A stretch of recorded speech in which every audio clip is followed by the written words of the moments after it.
ደሞ እንደገና ነብዩላህ ሙሳ ደሞ ተውራትን ይዘው መጥተዋል አይደለ ለህዝቡ ሲያስተምሩ እንዳንተ ሁሉም حرام حرام حرام حرام አረይን አንፈልገውም ይሄ ተውራት የምትለው ነገር የሻካራ ነው ቀይርልን ሌላ መጽሐፍ ለስለስ ያለ እማ ሁሉንም ነገር حرام حرام حرام ነው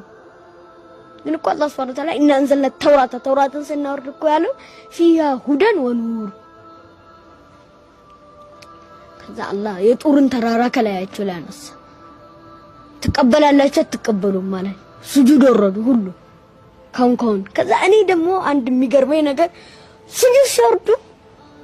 በግማሽ ግንባራቸው ወርዶ በግማሽ ግንባራቸው ካውን ወረደብን እያሉ ተራራው ነው ያሉ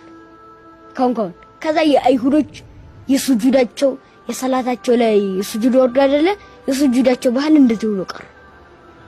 ሰላት ላይ ሲሰግዱ ስጁድ እንዲህ ብሎ ነው